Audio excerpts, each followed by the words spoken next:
Magandang umaga mga kababayan ko, no, sa Republika ng Pilipinas. So, naka nahimasmasan na ba tayo? Kayo sa nangyari nung isang araw? Naka-get over na ba tayo sa sarsuelang nangyari, no? So, parang hindi pa, no? Parang may continuing situation pang nangyayari, no? So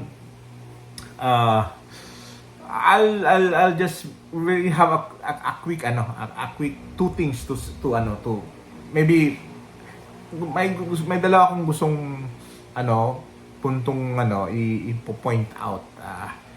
I will be splitting this into to two parts, no. Yung first part na gusto kong talakayin muna, or at least magbigay ng information and maybe reaction is habang nangyayari yung di ba, if you happen to be watching it, nangyayari yung Quadcom committee hearing kung saan nandun si ex-President Duterte. Di ba dumating si incumbent Vice President Inday Sara Duterte, no? So talaga sigurong likas na ugaling Pilipino, no, yung pagsuporta ng anak sa kanyang magulang, no, kasi parang tinitingnan I assume na tinitingnan ng anak na baka quote unquote hindi marespeto, no, hindi respetohin ng Quad Committee si ex-President Duterte, kaya nandun siya to have moral and physical support. In fairness naman to the Quad Committee, di ba, in fairness, no, nothing against, in fairness to them, they really gave a good showing of themselves, no. Respeto naman talaga nila si ex-President Duterte. As a matter of fact, na bago pa nga yung mga rules nila, di ba? If you would see, no, na bago yung mga rules nila, hinahayaan na lang nila si President Duterte, no, na magpatuloy na magsalita, di ba? Ilang congressman ang nagsabi na okay lang sa kanila na kung gustong sumagot ni President Duterte, it's fine with them, di ba? I think si Congressman Adyong of Lanao, di ba? Si Congressman Gutierrez of the Rider Party List. I mean, ako personally na witness ko yon, di ba? And maybe may iba pa, no. So kasi yung initially kasi, di ba, may mga rules sila na dapat hindi magsalita kung hindi i-recognize. Na-mention yun in the first part, di ba? Minention yun ni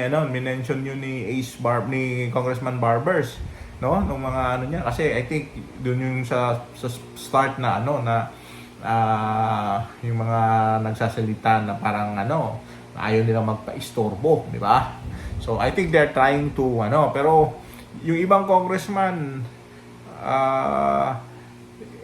pumayag okay lang sa kanila di ba? So you would again doon pa lang makikita mo na yung half-hearted nila na pagsunod, if ever. Again guys, I'm just putting this in perspective.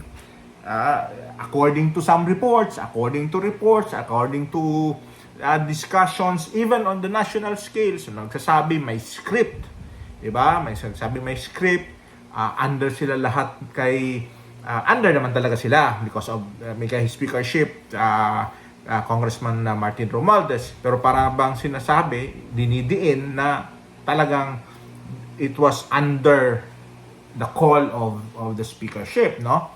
Pero pag nakita mo naman kahapon, in fairness, no, and not all, in fairness to to some,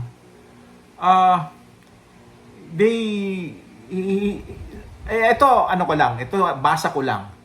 Half-hearted yung, parang, there's an avenue na, gusto talaga na si Duterte, si President Duterte. Unfortunately for them, they are under a different administration right now, a different speakership, and a different leadership na may so-called may ibang objective, may ibang direction na gustong puntahan. So, pero, di ba, and you would be seeing it, di ba, even nga si, Congressman Barbers, di ba, even nga si Congressman Barbers, nawala nga ang tapang, di ba, kasi, Congressman Barbers is from Mindanao, from Surigao. So, di ba, sila, two-pronged approach ang nangyayari. Tinitingnan nila ang now and tinitingnan din nila ang future. Kasi lahat sila nandun. I do not know if I think lahat sila nandun are gunning for another seat, for re-election. So, if you miscalculated the situation, at titira ka ng titira at hindi mo napatumba si President Duterte, yari ka sa eleksyon. That's how I see it. Kasi nakita na natin, napansin na natin, naobserbaran na natin na the Duterte magic, the President Duterte magic is still there. Nakita yan nung sa Senate, at nakita rin at naobserbaran niya nung sa House of Representatives. So, if you miscalculate your judgment and you all in against him at pagdating sa eleksyon, nakatayo pa yan, hindi nyo pa napatumbayan, yari kayo. Yari kayo. Kasi, parang ang dami pa niya talagang supporter. At nakikita yun sa mga surveys. Yung surveys na mga Kalye survey, nakikita yun. Again, the Kalye survey is dependent yan sa mga maglalabasang pera pagdating sa eleksyon. I mean, don't get me wrong, guys. 'Di ba? Meron talaga yan. Especially on areas na heavy ang competition. So, yun, the way I see it, parang, kasi if you, pang-ilan na ba? Pang-11th, Pang-11th hearing na yun yesterday, the other day. 11th hearing. And the past 10 hearing, di ba? Pag mali yung sagot mo, mapapagalitan ka, makukontempt ka pa, masabihan ka pang sinungaling, etc., etc., etc. Di ba? Pero yesterday, the other day, what happened? Parang nag-lie low, nag-lie low. Again, maybe because of respect to the president, to the ex-president, maybe, or they're also looking for the future, for their own future. Kasi iba yung now ang now mo is hanggang May na lang di ba? Hanggang May ka na lang. Kasi pagdating ng February, election fever na. Election fever meaning start na ng election campaign. February, even nga ngayon di ba? You would already be seeing election paraphernalias along the roads and elsewhere. So, if you are a very strategic politician, you have to play your cards right. Diba? You have to play your cards right. Wag all in. And I think, yun ang nangyayari. 2 days ago. Diba? Si Kong Abante, si Kong Paduano. Yung first lang Manila speeches, ang matapang sila. After that, wala na. May instances pa na pumapor na kay Duterte. pumapabor na kay Duterte. Di ba? They're playing their cards right. Kasi mahirap. I mean, again, they have their own motive. They have their own perspective, they have their own mindset. So, they're playing it differently, no? Tingnan natin, sa November 21, magkakaroon ng 12th hearing na naman. I do not know if the president would be coming, meaning the ex-president. At tingnan natin kung magbabago yung mga rules. Kasi, talaga namang nagbago 2 days ago. Diba? In favor of the Duterte. In favor of President Duterte. Yung rules nila, nagbago. Diba? Parang nag-pattern sila sa Senate. Diba? Nung sa Senate, hinayaan man na si Duterte talaga magsalita. That's why it was blatantly said and mentioned and reported now Duterte wins the hearing kasi wala namang kumontra sa kanya except for Senator Risa. Other than that, wala namang kumontra sa kanya. Now, they said, iba yung sa House of Representatives. Iibahin nila. Di ba? Pero when you see the holistic, how they approach it, merong change, merong pagbabago sa ginawa nila. The rhetoric is the same, yung lumalabas na mga information and questions is the same, pero the way they do it, there is a change. Because they are looking for their future. Kasi pag ilalaglag ka ni Duterte at magiging solid yung mga DDS, no? Yari ka. Tanggal ka talaga. Hindi ka mananalo. Yun yung downside nun. Yun yung downside nun. So, and it shows, no? It shows there. And with the VP Inday Sara there as well, yun yung pinapakita na nagtandem yung mag-ama. And nagbubunyi ang mga DDS. Because nakita nila na the daughter is really supporting the father. And again, the father was really happy seeing the daughter, di ba?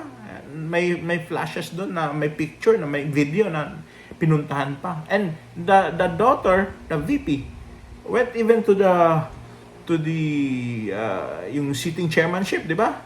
Kasi asking for I think a recess or maybe to shorten the hearing already because it's already too late and the ex-president was awake as early as 6 a.m.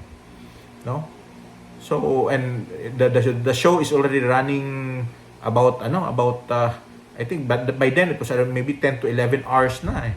Kasi the show ended maybe around 12 hours, no? 12 hours and plus maybe 12 to 13 hours plus another 1 to 2 hours na going out and the interviews, etc. So if you look at it in that perspective, talagang Filipino yon. And gusto ng Filipino yon. Gusto ng majority of the Filipinos yon. Di ba? Tingin nyo, hindi magustuhan ng mga Filipinos yung inaapi?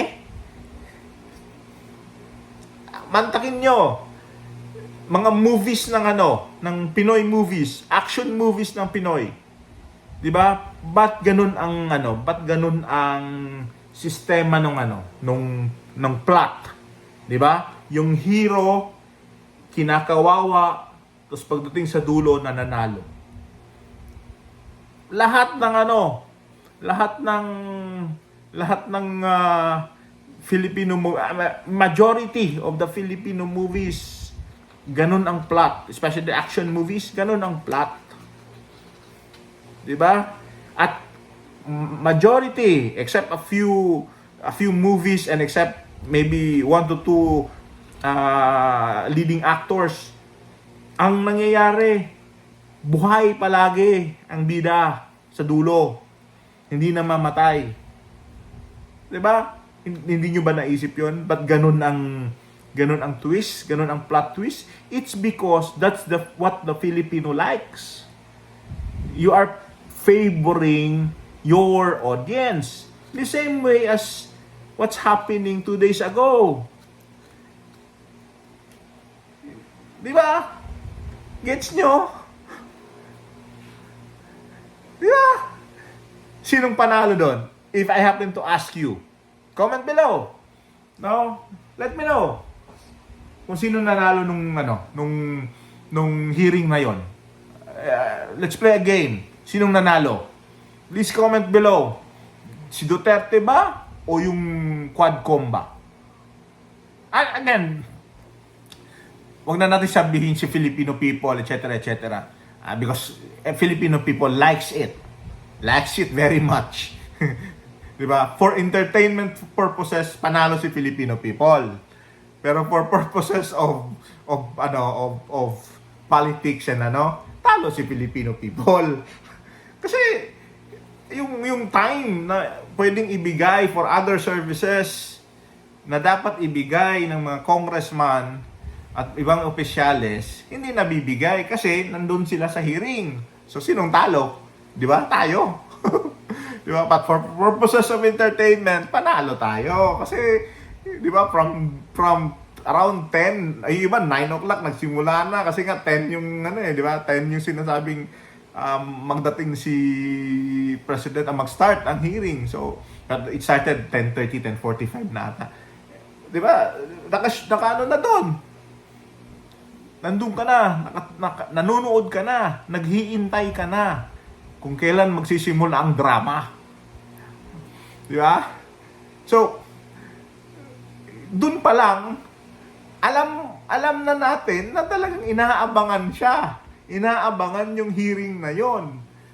At all walks of life, man. All walks of life. From A, B, C, D, E, F.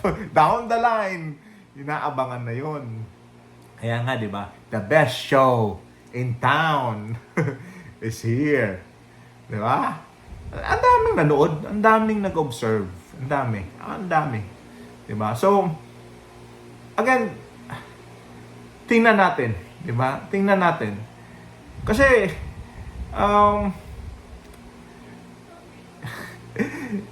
I do not know kailan matatapos to. Malamang matatapos to kasi mag-election na. Yun siguro mangyayari. Kasi, pag tinignan mo, if the politicians would play their cards right, hindi nila to tatapusin. Hindi nila ito tatapusin. Kasi, free publicity. Diba? Free publicity. At, pagdating ng panahon, pagdating after, pag malapit ng eleksyon, baka nga magbago pa ang ihip niyan eh. Baka nga ang iba pa dyan, kakampi na kay Duterte. Pag hindi nila talaga mapatumba si Duterte, kakampi yan. Sigurado yun. Kasi nga, Duterte can bring in the votes. And don't get me wrong. Sabihin nyo, wala na si Duterte, wala na. Guys, kung wala na si Duterte, ba't natin pinag-uusapan ngayon? At hindi lang ngayon, hindi lang ako ang nagsasalita. Ang daming nagsasalita. So, even the national media is talking about it. So, pag sinabi mong wala na, di ba? Wala na. Hindi na pinag-uusapan. Pero bakit? Bakit pinag-uusapan? Because he still remains to be a crowd drawer, vote getter, vote bringer. Diba? So, sinong ayaw nun? Nakakampi mo pagdating sa eleksyon? Tell me. Magsabi ka ng politician na ayaw ng kakamping magbibigay ng boto sa'yo.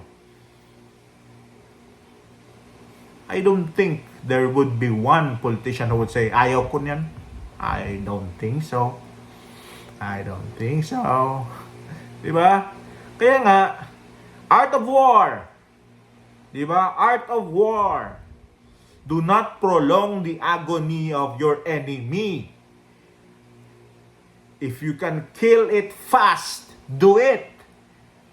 Because habang tumatagal, nagkakaroon niya ng lakas. At baka hindi mo akalain, ikaw na pala ang nataob pagdating ng panahon. Careful what you wish for. Diba? Kasi pag tinignan mo, nag-iisa siya eh. Diba? Si President Duterte, nag-iisa. Kaya nga nandun yung anak eh, to give support. Kasi I think, akala ng anak, baka hindi mahirapan ang ama dahil nga matanda na, baka nga may sakit din, and it would take long. The proceeding would take long. So, nandun ang anak to at least to support ba and to give, baka makikinig sa kanya. Pero I think, at the end of the day, standing pa siya. Eager. Alive and kicking. So, tingnan natin. 'Di ba? Kasi, mahaba pa ang laban. 'Di ba? Mahaba pa ang laban. At, di ba? Mahaba pa ang laban. Kasi nakikita mo na yung nakikita mo na yung play, no? Nakikita mo na yung play eh. The words are there. The words are against. Pero the way they deliver it, except for few, di ba? Except for the Makabayan block, no? Except for I think three Makabayan blocks were there. Except for the three. Kasi nga, Makabayan block yon, talagang antay na antay talaga yon. At nga, yari nga sila eh. Silang tatlo, di ba? Tatlong yari nga, di ba? Pero the rest, I would see half-hearted approach sa kanila. Or maybe half-hearted loyalty sa current. Kasi pagdating ng dulo, at nakatayo pa ang mga Duterte, I doubt na hindi yan magwi-withdraw or hindi naman withdraw, maybe kung ganito kataas yung level of anti-Duterte, baka biglang ganun yan. Kasi nga their future is at stake. Kasi nga yung kalaban nila, yung magiging kalaban nila sa politika sa kanilang respective areas, di ba? Is magpo-pro Duterte 'yon. Di ba? At doon mas gusto ng tao, mas gusto ng Filipino yung kinakawawa. Di ba? Hope you get it. Hope you get it, man. Hope you get it. So let's observe. Let's observe the scenario. Kasi ako nakikita ko ng may shift eh. And maggaganon yan eh. No, it will play bamboo. It will sway left and right. Siyempre may ilan dyan steady, di ba? Fix. Pero yung majority, it would sway. Kasi nakikita na. They're just doing it as part of their job, of the current direction of the current administration. Pero pagdating ng kasi election year next year, di ba? Nag-file na yan sila ng candidacy. Pagdating ng December, more on na yan. Magpabango na sa mga constituents nila. Preparation na by January. February, start na ng campaign. So, ano na yan? Di ba? Ano na? Kanya-kanya na muna tayo. Laro talaga yun tol. Laro talaga. This is just purely games, no? And Filipinos like it.